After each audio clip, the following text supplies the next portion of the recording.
Hello everybody. Today we are going to be working on the directed drawing paper that says draw a pop art landscape, and this is featured in our 4th and 5th graders art packets. Again, if you are not one of my students, or if you are in a different grade level but you still want to follow along, absolutely please do. Nothing wrong with doing a little extra art. So today we are going to be creating a landscape, and I am holding my paper in the landscape orientation, so it's a bit wider because our view is going to be a bit wider. I am using a Sharpie to do my drawing, more because it's harder for you to see when I draw in pencil first. I would encourage you to draw in pencil first, just in case you make a mistake. So the first thing that we're going to be adding is the horizon line. That is where we would stop coloring the sky and start coloring the ground. And we're just going to make kind of some gentle hills, nothing too crazy. I am doing mine just a little bit higher than the center of my paper. I know on the worksheet it shows it a little bit lower. Either way is absolutely fine. Then they've added an extra line, and this one kind of slants a little bit as it works its way across the paper. So it kind of comes up like that. And again, it's not perfectly matching the paper that's in your packet. It's okay either way. After we have our 2 ground lines drawn, so now we have a foreground in the front, so this part is closest to us, a middle ground, so this is a bit farther away, and then our background all the way at the back. So what I am going to do next is we're going to add a little house. On the worksheet, it's really simplified. It is basically a rectangle or a square, either way. Up to you. I'm going to make mine a bit more like a square. Then I draw a dot up in the sky. I tend to come out past where the edges of the square are, because then I can pull this line farther over, and it makes it look like the roof is overhanging. Now, this is how it looks on the worksheet, but I am going to say I want to make mine a bit more detailed.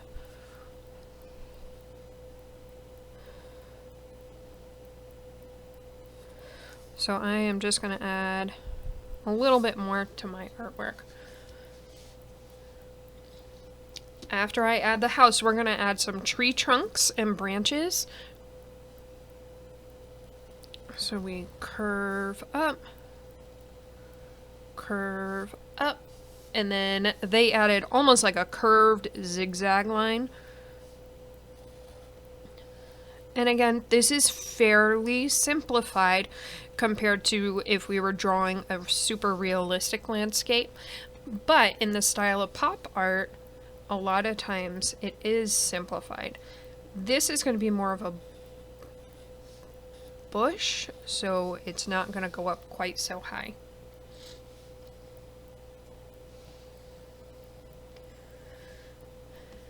Next, we're going to add a section where we would color in where the leaves were, because if we were far enough away, we wouldn't be looking at every individual leaf. It really would look like it was just colored green, or if it was in the fall, it might be orange or red. And then our bush, we're actually going to say that it starts at the ground.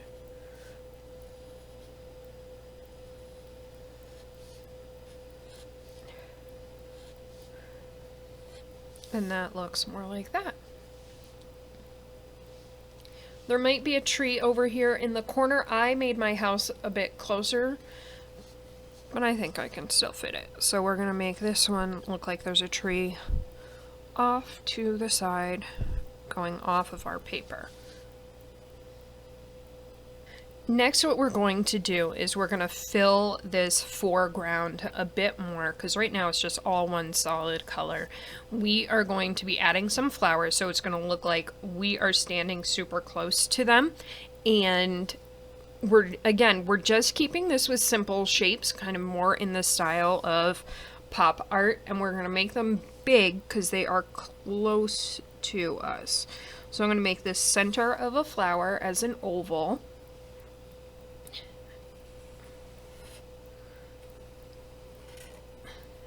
And then I'm going to draw the petals.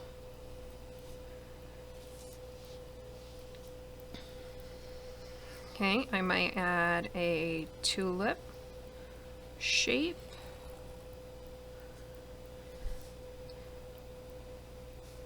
And this is just going to be a zigzag line going across. And we'll add the stem curving to off the page. And then we'll add a leaf coming up.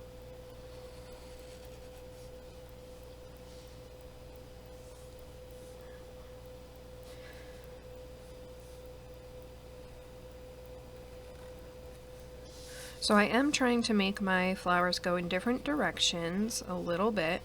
Nothing too crazy. But it does help it give it a bit more variety.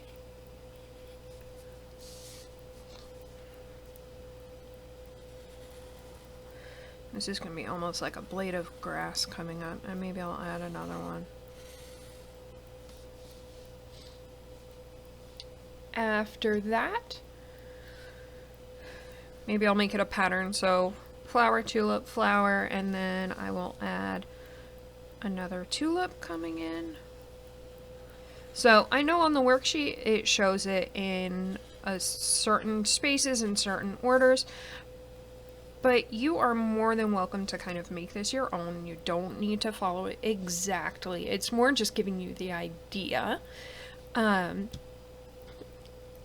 that we have added some flowers in the very foreground, what we are going to be doing is we're going to add some designs. So in pop art, there is an artist named Romero Brito, and he is known for adding patterns and designs into things. Some of you have seen his artwork before. If you haven't, I would encourage you to check out his work. It's pretty awesome. His name is Romero, R-O-M-E-R-O, and then his last name is Brito, B-R-I-T-T-O.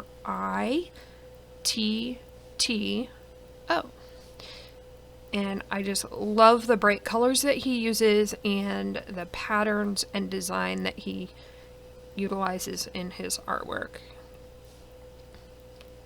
It makes it kind of really fun and happy, and that is perfect for this assignment.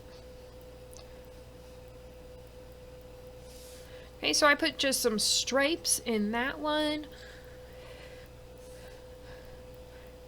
Maybe I'm gonna add kind of some swirls in here. And then what I'm gonna do is I'm gonna continue and add different kinds of patterns in the different spaces around my paper.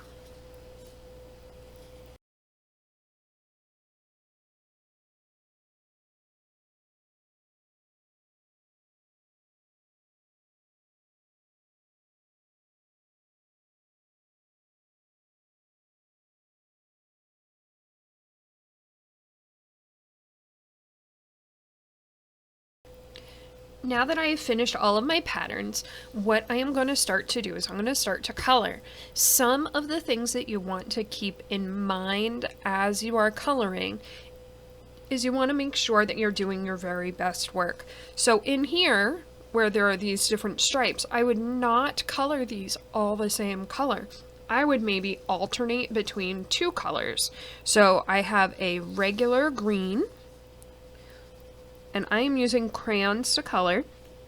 If you want your colors to be a bit more intense, you can use marker. Another option that you would have is if you have used pencil for your lines, where I used marker, you can trace over your lines with the marker and then color with crayon, because that way you'll get some of that nice darker bold lines and a slightly lighter coloring. When I am coloring, I'm not pressing super hard because it's going to make my hand hurt. And it uses up a lot of your crayon compared to if you press a little bit more medium or lightly. Either way is fine. If you find it hard to press lightly, my suggestion would be practice. It is a little bit harder for kids to press lightly than to press hard. Their muscles just haven't developed quite as much to be able to control things like how heavily you press with your art materials. So I'm going to keep coloring, and I'm going to kind of speed up the video. What I would suggest that you do is watch the coloring section and then pause the video and color on yours.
Now that I have finished coloring, I'm going to talk to you a little bit about how I colored mine.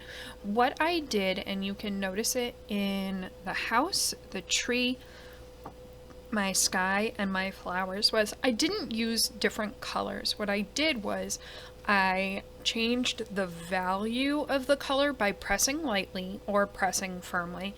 I'm holding my paper like this so you can see the background of the sky, because when I go like this it looks white. So I pressed firmly in the side the circles, and then I pressed lightly with the same color to do the background. If you are using crayon and you're using the same color, you can very easily just go over your circles. However, if you are using two different colors, you want to be really careful. Color in your circles, then go around your circles so that it looks nice and neat if you're using two different colors, or if you're using markers, because the marker would just cover all of it. On my house, you can see that one stripe is darker, one stripe is lighter, darker, lighter, darker, and so I can create some interest and make it look like I've used different colors even though I really haven't. So if you only have a few different colors, experiment with changing the value, how light and dark your colors are, by how hard or lightly you press with your crayons. So here is our finished landscape, our pop art landscape. And we have our foreground right here. We have our middle ground, and then we have our background. So it gives an illusion of depth, that something's closer to us and something's a lot farther away. Because we know in real life, flowers are not bigger than trees. But since the tree is farther away, it's going to look physically smaller than our flowers, which are closer to us. I hope you enjoyed following along. I would love to see pictures of your work. You can email them to me if you are one of my students. I would love that. If you are not one of my students, feel free to send me a picture at newhampshirearttech@gmail.com. And I have a page on Facebook that you can follow, and I will be posting links there. You can also submit pictures there if you would like. I'd love to see everybody creating in your fantastic pop art landscapes. Alright, stay tuned. I'll be posting more videos as we continue our distance learning opportunity. Have a great rest of your day.